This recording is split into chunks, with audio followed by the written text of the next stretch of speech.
and make sure you hit subscribe so you can help decide what direction the content on my channel goes in the foreseeable future.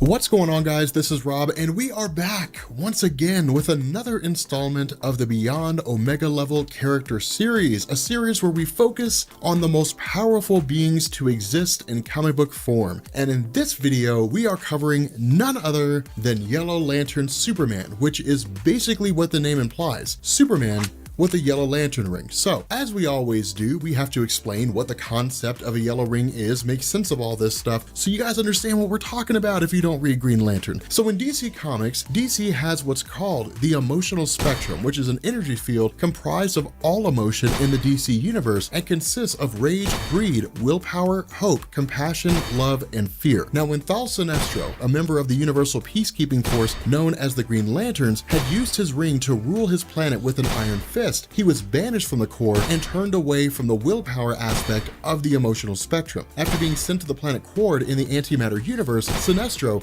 formed a Yellow Lantern ring which tapped into the fear aspect of the emotional spectrum and returned as one of the Green Lantern's most notable enemies. Following several defeats, Sinestro eventually formed his own core as an antagonist to the Green Lanterns, setting in motion the story known as the Sinestro Core War. If you guys want to learn more about that, we cover videos every Sunday. There is a massive playlist down in the description with all kinds of Green Lantern stuff. Fun fact, Halloween is coming up. I meant to finish Blackest Night by the time Halloween came around. Before October ended, I ended up discovering that Blackest Night would run after Halloween, so we're doubling up.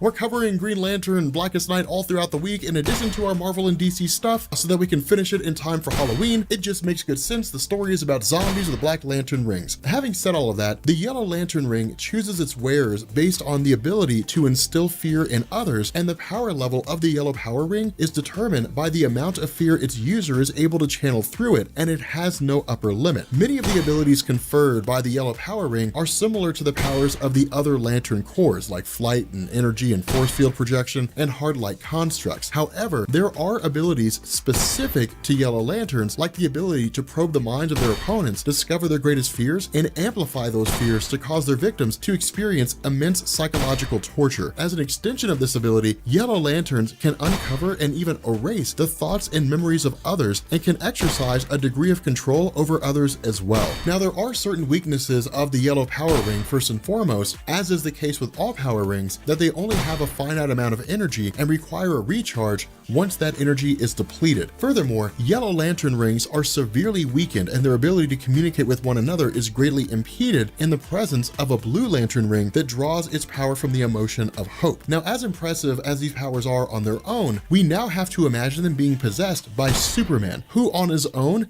is clearly an Omega level character. Now, I'm not going to spend a whole lot of time going over Superman's powers because I assume that unless you've intercepted this transmission from a far off galaxy far, far away, that you probably know who Superman is and know what his powers are. Now, the long and short of Superman's powers is that he has super strength with no defined upper limit. He's virtually indestructible. He has frost breath. He has heat vision. He can fly. You guys get where I'm going with all of this stuff. So what we're dealing with here is a crazy powerful character being further augmented by the addition of an artifact that's going to bestow him with even more powers. Now, as far as I can find, Superman has had possession of a Yellow Lantern ring twice in DC's comic history, once in the main DC continuity and once in a non-continuity story. Now, even though it happened later, I'm going to start with the time that Superman had a Yellow Lantern ring in DC continuity because there's really not much to cover. This actually happened quite recently in Superman Rebirth issues 29 and 30 in the current run of his story. Now, I actually have a video going over this story and all the ones that came before it in pretty good detail, I mind you, if you want to go back and check it out. But to summarize, Parallax, which is basically the living embodiment of fear in the DC universe, comes to Earth and starts possessing and kidnapping children. Now, when several children have gone missing, Superman goes on a mission to find them and finds out that Parallax was using the children as bait to lure Superman into a trap so that he could possess him, thinking that if he possessed Superman's body, he'd be virtually indestructible. Now, after initially refusing Parallax, Superman willingly allows himself to be possessed when Parallax starts draining the life force from the kids that he captured. And so as a result, Superman is transformed into a Yellow Lantern. Now, what happens after this is honestly a bit anticlimactic, as the Yellow Lantern Superman is attacked by the original Yellow Lantern, Thal Sinestro, who's trying to re-enslave Parallax as he had done in the past, so that he could once again reach the height of his powers. And since Parallax is a living embodiment of fear, which is a pretty huge source for the Yellow Lanterns, Sinestro's kind of hoping to pull it off. Now, what I mean by this being anticlimactic is that we don't really get to see an epic battle between Sinestro and the Parallax-possessed Superman, because Sinestro enlists the help of the Weaponers of Cord to help him subdue Parallax, which is exactly what happens. Parallax and Superman are soon separated, and we're really left without much to go on as to what he would be capable of in this brief appearance. But as I said earlier, we actually have another story to draw on, albeit one that is not in continuity in the Injustice series of comics. If you're not familiar with the Injustice comics, they're based on the universe created in the video game Injustice Gods Among Us, where we actually see Joker kill Lois Lane and drive Superman insane, and then Superman goes on to eventually be corrupted by Sinestro and join the Sinestro Corps as the Yellow Lantern. Now, once again, if you really want an in-depth account of the events that happened in the Injustice comics, I've got a playlist based on that. Now, we have to preface this discussion by emphasizing that this is not the classic version of Superman, but a version from another reality that may or may not be as powerful in his base form than the mainline Superman. However, at the beginning of Injustice, it seems that the version of Superman from that story is pretty comparable in terms of power to his classic version. So I don't think it's too much of a stretch to use his feats as a Yellow Lantern to give ourselves an idea of what classic Superman could do as well. So while he has a Yellow Lantern ring, Superman is able to basically shrug off a blast from Ganthet, one of the Guardians of the Universe, which are extremely powerful entities, so much so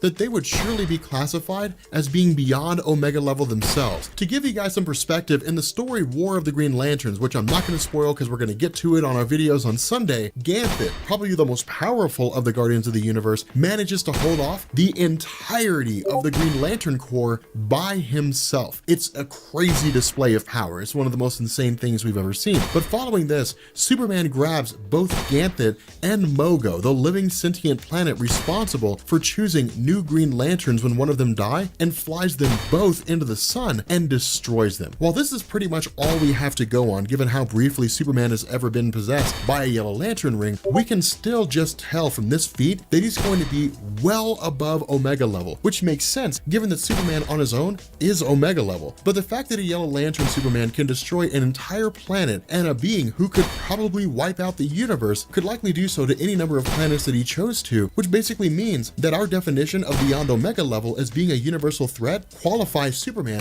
to fit this category. So it's pretty insane the kind of power he possesses. What I'd be curious to see is, could Yellow Lantern Superman take on someone like the Spectre, who is the representation of God's vengeance in the DC universe? It's literally just, if God was pissed off and was coming for you, it would be the Spectre. Like, it's beast. The Spectre is an absolute monster. We should make a video about him, and we should do a video about Yuga Khan.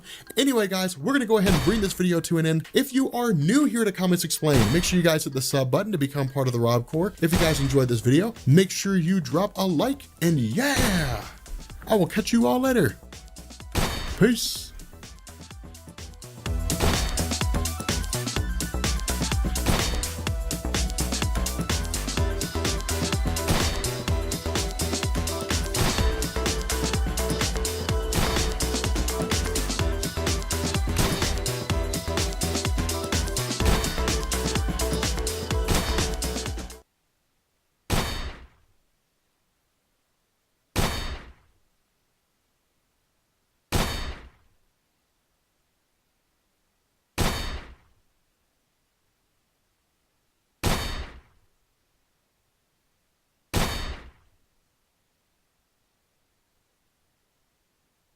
Make sure you hit the subscribe button and make sure you hit that little bell so you never miss out on my sexy voice.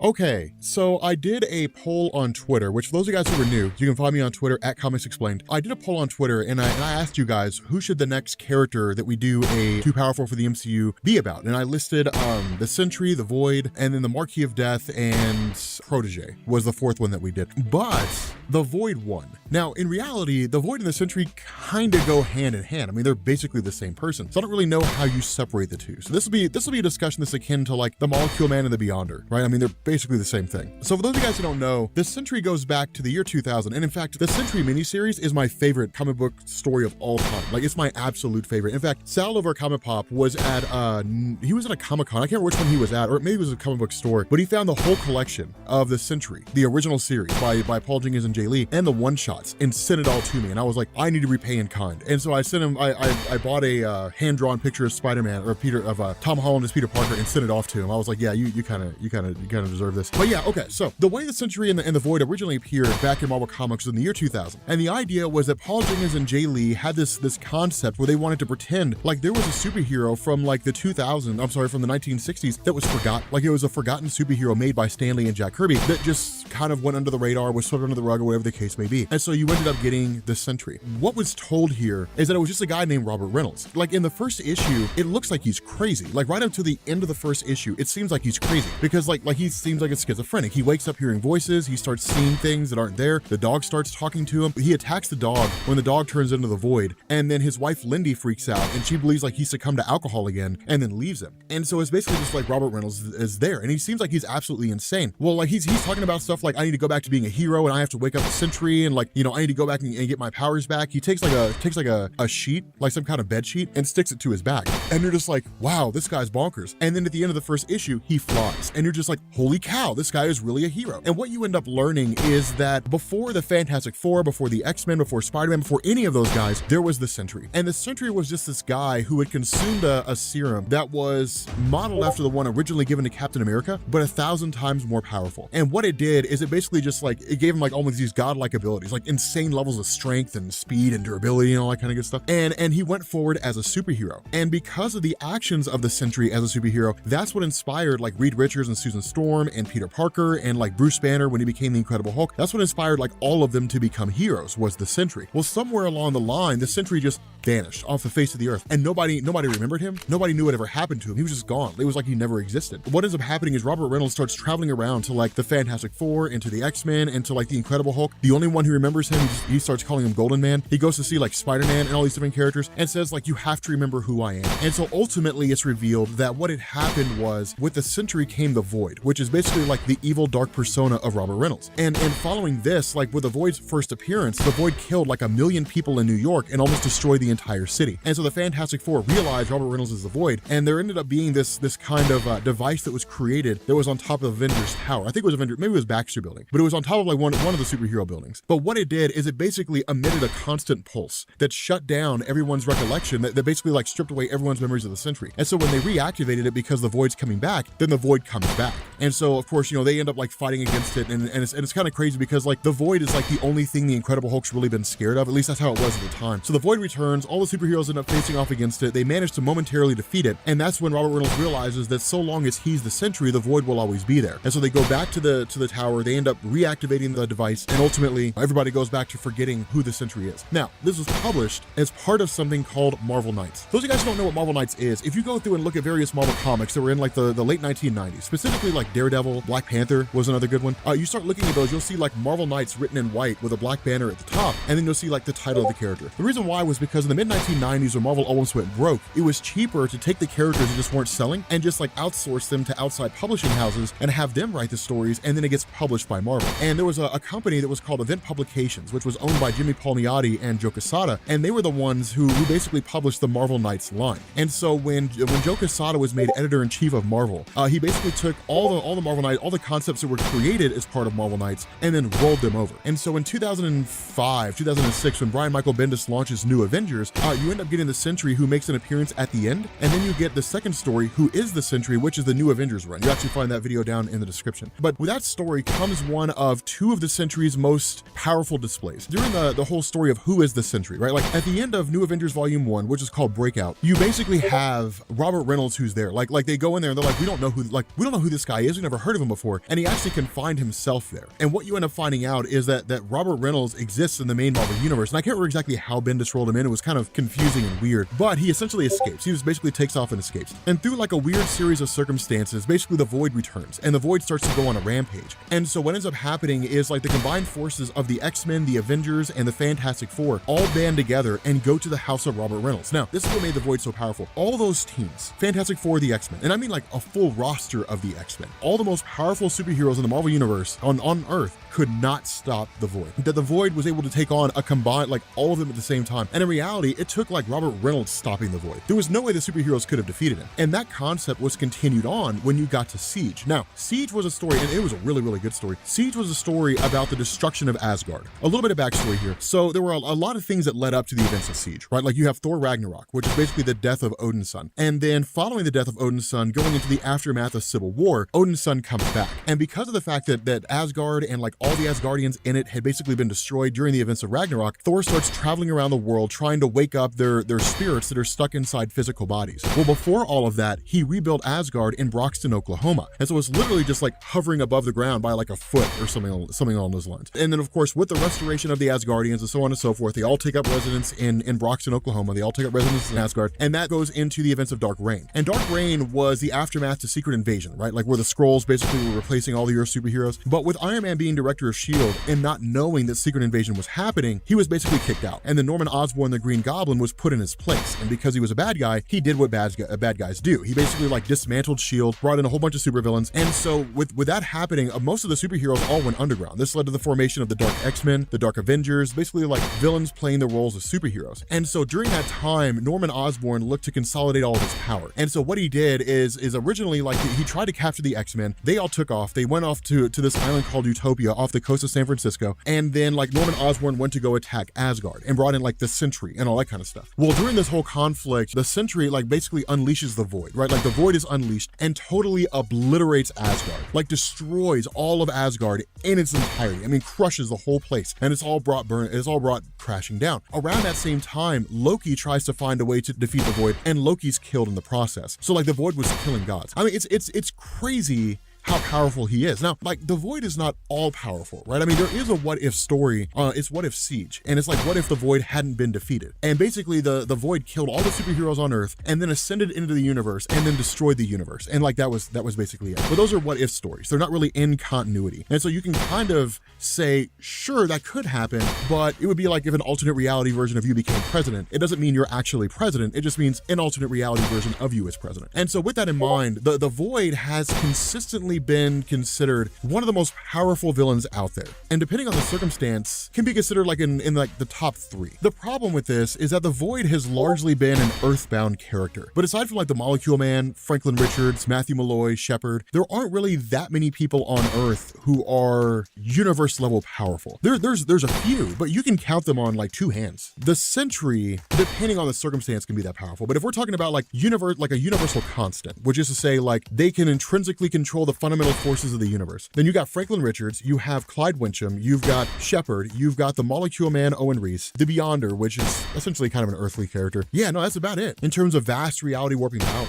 There might be a couple obscure characters that I'm leaving out there, but again, like we've never seen the Void transcend Earth. I mean, there was a what if story where it did, but we never saw what happened. But like we've never seen the Void fight Galactus. We've never seen the Void fight the Silver Surfer. We've never seen the Void fight, Thanos or Franklin Richards. And because we haven't seen it, it's hard to gauge his power. So we haven't really seen the Void fight characters like that. So it becomes a tough sell when you're talking about the Void versus like these cosmic beings. But having said that, the question becomes, this is really the $1 million question, why could the Void not work in the Marvel Cinematic Universe? Well, the reason for this is really, it's pretty simple, and it's twofold. The first is the fact that the Void is the opposite of order. The Void is chaos. And the second is the amount of power the Void possesses. So when you look at the Marvel Cinematic Universe, it really is just ordered and structured. It's about as far from what you would normally expect to see in a comic book in the Marvel comics as you could hope. That's why it's more akin to the Ultimate Universe. It's more tangible, more grounded. And then what you're doing with the Void is you're throwing it in there. You're throwing the Void into the MCU, and all the Void wants to do is destroy. That's the only thing the Void wants to do. And like you throw that in there, you're basically throwing chaos into an organized system. And the result is that organization will become chaos. Literally, you can set your watch to it. And then in turn, you're taking that chaotic structure, that chaotic nature, and then you're giving it power that dwarfs everything we've seen so far. I mean, I would say the Void from Marvel Comics, if he was thrown in the MCU, could easily crush Thanos with the Infinity Gauntlet, because the Infinity Gauntlet in Marvel Cinematic Universe is not as powerful as the one in the comics. When you're talking about someone like the Void who has like the ability to mess with reality, then you're talking about a scenario where like Thanos uses the reality stone and the Void's like, nope, and then undoes it. I mean, it just wouldn't work. I mean, he would just annihilate everything and everyone. You know, I mean, it would take no time at all. I mean, they would be hopelessly outmatched because it's just such an extreme display of power. But again, it's really more the chaos that the Void represents more so than anything else. I mean, if the Void became infectious and literally like went through and just started like infecting people, then it would turn the world into like a chaotic place where everybody would like fight and kill each other all the time. You know, it would be the end of days. And that's what you're talking about by throwing his character into the MCU. There's no way to win. Like there's no real way to combat it. I mean, maybe you could. I mean, they could possibly pull it off if like, because the Void is the Sentry, if they could like reason with Robert Reynolds, but we don't have any telepaths in the Marvel Cinematic Universe. Even if you had a character who had like vast amounts of telepathy and could go into the mind of the Void and then bring Robert Reynolds out and get the Void under control, then there's a way to win. Then like there's a way to pull that off. But short of something like that, it's almost impossible. But here's the bonkers thing. If you guys think that's powerful, like with all the characters we've talked about so far, all the characters we've covered so far in Too Powerful for the MCU, we've covered a lot of them. But of all the characters that we've covered so far, there's one that we haven't covered that is essentially immutable and indestructible and is nothing but pure evil. That character is the Marquis of Death. And for those of you guys who don't know, who've never heard of the Marquis of Death, to give you an example of how powerful Clyde Wincham was, in Marvel Comics, there was a point when he was annihilating entire universes with a wave of his hand, just wafting them away.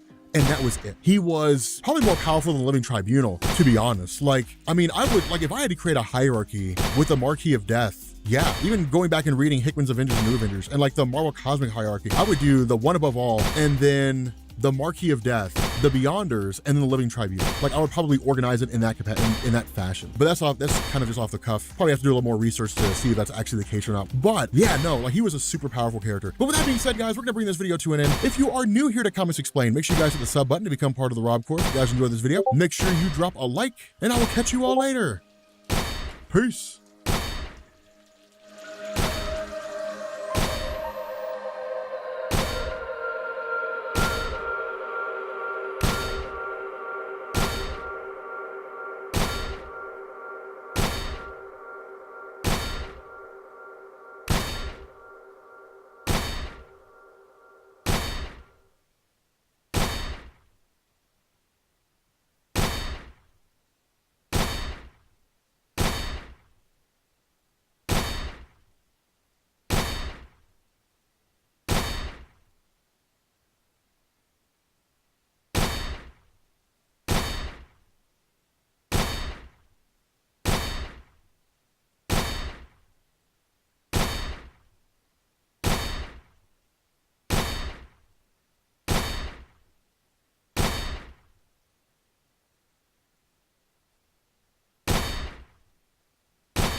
Company to die. Just give it a graceful death. Stop disgracing yourself over and over and over again. Just when you thought Bethesda, the battle for worst game company in 2018 is heating up. We're going to have an award ceremony on New Year's, I think, at this point. First, it was EA leading the charge as usual. But then the Fallout 76 debacle rocketed Bethesda into the worst company of 2018. And now Blizzard, the dark horse competitor, is jumping in the ring with this new censorious, Orwellian, disgusting requirement of attaching your Battle.net to your Twitch just to be allowed to chat should you be one of the people that watch their esports. And why do we think they would do that? Well, we saw Wizards of the Coast test subscriber-only mode to watch their Pro Tour last week. That's right, you had to pay money to chat to watch a program that is essentially a commercial for a company. We see Blizzard do that by charging for BlizzCon. But now let's take a look at this new policy coming out in Twitch chat. That's right, new Twitch chat moderation system will implement for Overwatch Contenders 2018 quarterfinals. Fans who tune into the matches from December 28th, that's tomorrow, through January 12th, will have to link their Blizzard Battle.net accounts and Twitch accounts to participate in Twitch chat. Interesting. Blizzard announced the initiative yesterday. We're always testing new ways to improve the viewer experience. That's right. Take away the only interactive mode and just turn it into a TV show. Definitely not one of the reasons people watch Twitch. You know, definitely not why I tune into Twitch, to chat with other people watching the show. Who wants to chat? I just want to sit back and tune out. Watch your commercials, maybe. Always has new ways to improve viewer experience for the Overwatch Path to Pro ecosystem. An Overwatch Contenders representative, the Path to Pro team will evaluate the program. Please, it's not going away. For a more positive viewer experience. Twitch users who haven't linked their Blizzard Battle.net accounts will be met with an automatic reply urging them to link the accounts when trying to chat. Neither Blizzard nor Twitch have said how directly it will impact either system. My ass. They already know, by the way. They already know. It's not clear whether the potential for Blizzard to issue in-game bans to Overwatch for bad behavior on Twitch. Of course, this is what this is for, you morons. Esports had reached out to Blizzard's Overwatch esports and for information. Twitch chat and moderation on Twitch chat is often a point of contention across the board in esports. It's not only an Overwatch or an Overwatch Contenders problem. Users with relative anonymity feel emboldened to use Twitch chat to spread vitriol, whether that's through hate speech or banned emotes. Hate speech isn't a real thing, children, just so everyone knows. Twitch chat is a place that is beloved by some for its quickly spreading of inside jokes, like Overwatch C9 meme. But it's often harmful to others. It's not inherently bad space. It's an important part in the legacy of esports and the major of players. And a major player in how esports fans interact. Yeah, that's right. So let's moderate it. Let's make it less fun. You know, here's a novel idea. I know this is crazy. Nobody's tried this yet for mean tweets. Nobody's tried this yet for YouTube videos that may be critical of them. But let's see if I could throw out a possible suggestion for people that get their hurt feelings from Twitch chat. Close the window. Don't watch it. You can close down chat. You can watch the esport all you want. So what is this about, really? Is this about the pro players going back and watching what people say about them on Twitch chat? That seems unlikely. Or is this about just issuing more and more control, more censorious behavior by ultra far left leaning authoritarian software companies? Companies that make games about shooting each other apparently want to control the words you have to say. Unbelievable. And you think this isn't what they want. I mean, this is it. Overwatch Contenders has new chat moderation program. Then you get people like morons like Jared Ray. Blizzard could potentially ban folks from BlizzardNet and take away their libraries for participating in toxic chats, and I'm all for it. There needs to be real-world consequences for spewing hate online. Are you kidding me? So, Jared Ray, my question to you is, do you then endorse what Matthew Fantastic did to me?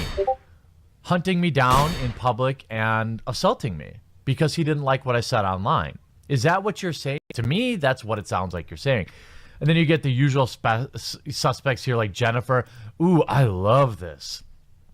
I mean, give me an absolute break. Taking away your library over a salty comment in Twitch is absurd. Have moderation tools in place. Here's the actual announcement. We're always testing out new ways to improve the viewer experience for Overwatch Path to Pro ecosystem.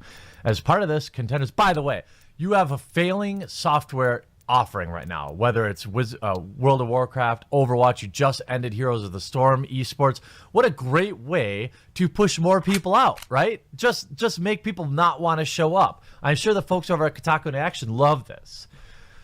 As part of this, Contenders is trailing a new chat moderation program that requires users who wish to participate in Twitch to link their Blizzard, Battle.net, and Twitch accounts. The program will be trialed during the 2018 Season 3 quarterfinals.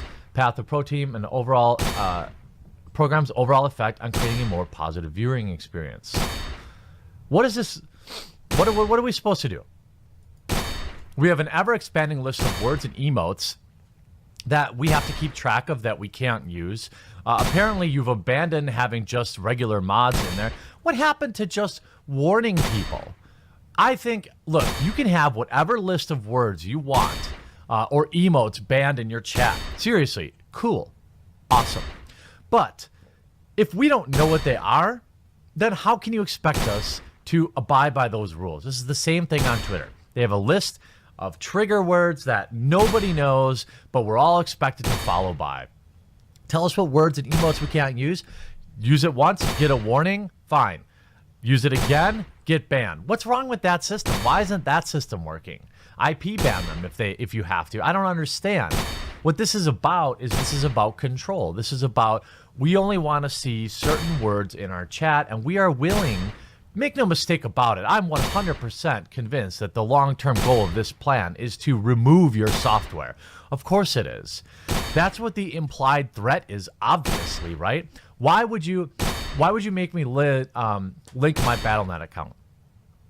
If not to imply that it's on the line now if I were to get banned. That's the carrot, or that's the stick that you're implying here. So why wouldn't you enforce it? Of course you're going to. And to be honest, it's pathetic. And I'm really hoping that this turns out to really bite them in the butt. Make sure you tune out of Overwatch, Path to Pro ecosystem, and to be honest, any Blizzard official streams and probably any Blizzard games, because I wouldn't want to be a part of supporting a company that is continually looking down on the people that have faithfully given them money over the years just because they decide now that some people's feelings got hurt.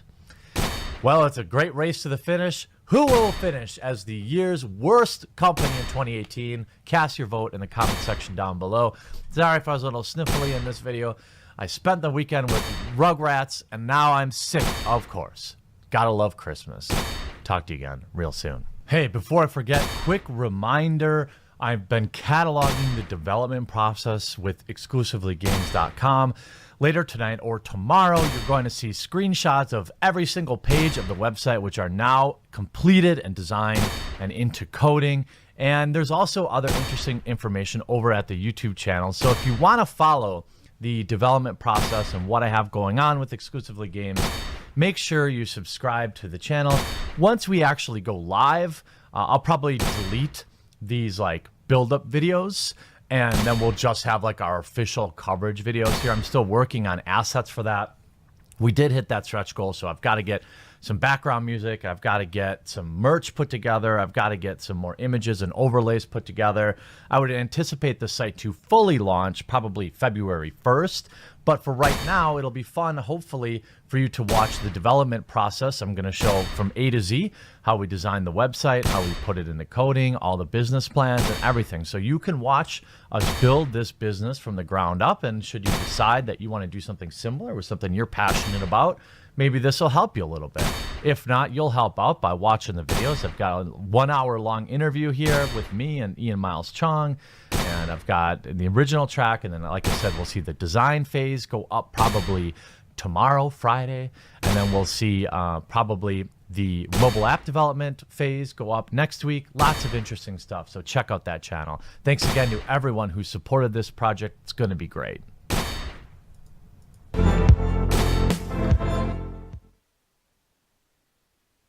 Hey everybody, welcome back to Hot News. I missed you on the holiday break that I took. We were off for a few days, but we're back now, and I know that you guys super appreciate that. So let's talk about today's sponsor, and then let's talk about Hot News. So for the sponsor today, we've got MSI's P65 Creator Notebook. My friends, I've shown this one off before in previous videos, but my friends, look at it. It's just so freaking gorgeous. It's sleek, it's sexy, it's powerful with up to an i7-8750H processor and up to a 1060 graphics card to manhandle all of those video games you got for Christmas and to take care of any content creation you want to do. Oh, and if you're worried about it getting hot, it has the Cooler Boost Trinity system to keep all of those components cool. It has an IPS level display, close to 100% sRGB coverage, and up to an 8+ hour battery life. So my friends, if you're looking for a brand new notebook with any money that you got for the holidays, I highly recommend that you check out the P65 Creator. We'll leave a link for that in the video description. And with that being said, thank you MSI for sponsoring this video, and let's jump into the hot news because we got a hot diddly to talk about today. So we we talked a bit about the 1060 in the last video that we put out before the build one, about how it seemed like NVIDIA is trying to push the 1060 down our throats. And while it looks like the 1060 is here to stay, guess what else is here to stay? 6 versions of the RTX 2060. Yes, my friends, apparently Gigabyte has filed EEC entries, which is the Eurasian Economic Commission.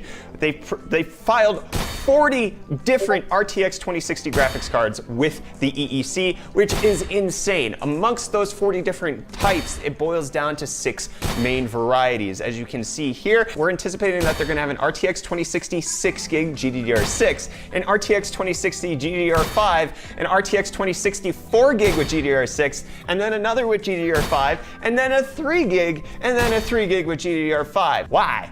And if you wanted a list of all of the 2060s that it looks like Gigabyte has registered, here you freaking go. Look at this, 2060 6GB. There are 1, 2, 3, 4, 5, 6, 7, 8, 9, 10, 11, 12, 13. And that's between the GDDR6 and GDDR5 varieties. This is insane. This is crazy. Why does this need to happen?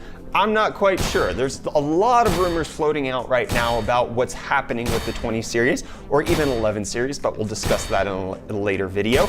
It seems like NVIDIA is just trying to hit all of the marks with a whole bunch of different things, and we have no idea what's going on. With the fact that it looks like we're going to be getting 4GB and 3GB versions of the 2060, it looks like that they probably won't even have the same CUDA core count or the same memory bit interface, so that it's actually going to be slower cards overall, and it's going to be the RTX 2060 6GB GDDR6 that's going to replace the 1070, whereas the 4GB with GDDR5 is going to be mostly in between a 1060 and a 1070, and then the 3GB GDDR5 would be less than a 1070, less than a 10, like, it might even just be a 1060 at that point with how low they would go on this. And in case you don't remember, NVIDIA did do this with the GTX 1060. Not only do we have the normal one, which is the GTX 1060 6GB, but then there's the 3GB, which has less CUDA cores. It is a slower card overall. Obviously, none of this is confirmed at this point. We're just seeing all of these filings from Gigabyte. This is pretty dang convincing, if you ask me, that something weird is going on, because they filed 40 different names with the EEC, which is a whole heck of a lot of cards. It could be that they're just doing this just in case, but it also could be that we're actually going to get this wide variety from NVIDIA in an attempt for them to bring us something that nobody's really asking for, which is a more expensive 1070 with ray tracing stuff that can't even ray trace and less memory than should be existing in 2018. Like, who freaking wants a 3GB card in 2018? Most games, even at 1080p, take at least 3 gigs of memory. There's a lot to parse through here. It kind of seems like NVIDIA's losing the rails if this is actually what they're going to be releasing. It could be that this, again, is just filings and nothing more than that.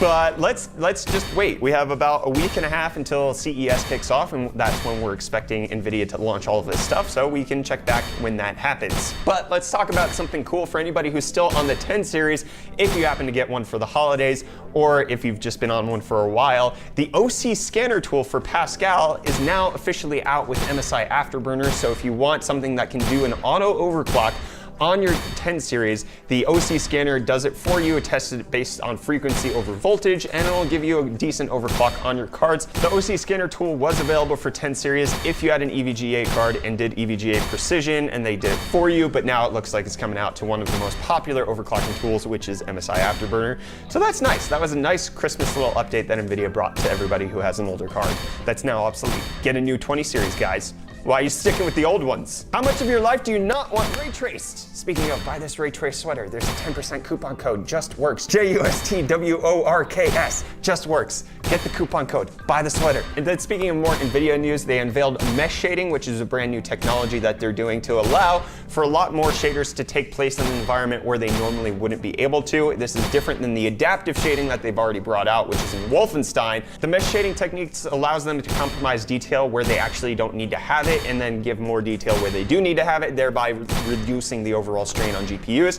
It's kind of cool technology. We'll see if it comes out to any new games in the near future. Then, speaking of things that don't don't need to exist. 4 new models of Intel CPUs. I'm just kidding, these are totally fine. It looks like the complaints of Intel CPUs being way too gosh dang hot is something that they're taking to heart, because they're removing the iGPUs from a few of the new Coffee Lake refresh chips and calling them the KF series of CPUs. So you have the 9900KF, 9700KF, the 9600KF, which seem to be exactly identical to the Intel CPUs that are currently out, except for they're have no iGPUs, so hopefully more space to dissipate all of that heat, and makes it so that they might run just a little bit cooler. Hopefully, because they're a blazing inferno. And then more Intel news, it appears that they are going to be opening up a brand new fabrication facility in Arizona in the near future. They had actually already done construction on Fab 42 in 2011 in Chandler, Arizona, and it was already finished, but they took it offline because there wasn't enough demand. But it looks like with Intel not being able to keep up with 14 nanometer production, they actually need to bring this fab online, and it looks like that should happen sometime in 2019, 2020, so we should be getting more development from Intel, and that they're going to be bringing new fabs to Oregon, Ireland, and Israel, with construction taking place in the coming year. Speaking of construction, the Witcher TV series is done being under construction, and Netflix is apparently very pleased with it. So, according to a little leaker on the internet, he says that Netflix has been pleased with the initial results of The Witcher, and it looks like they might even renew it for a second season before the first season even comes out. What this means for me is not a whole heck of a lot. I'm still super skeptical of Superman being Geralt. We'll see where this goes. I want to know your thoughts. Are you anticipating that this is going to be good? People say Henry Cavill's a good actor. I'm just not buying it right now until I see the final product, because Netflix has messed up a lot of adaptations before. Then, in case you want to eat like your favorite video game characters, Bethesda has announced the Elder Scrolls official cookbook with recipes from Skyrim, Morrowind, and across Tamriel. So yeah, get eaten like those people. It's $17 in Amazon, and it's about £25 in UK, and it's going to be releasing on March 26th. So in case you're interested, there you go. Speaking of other things that are cool and coming soon, apparently it looks like we should be getting 120 Hz OLED monitors in the coming future.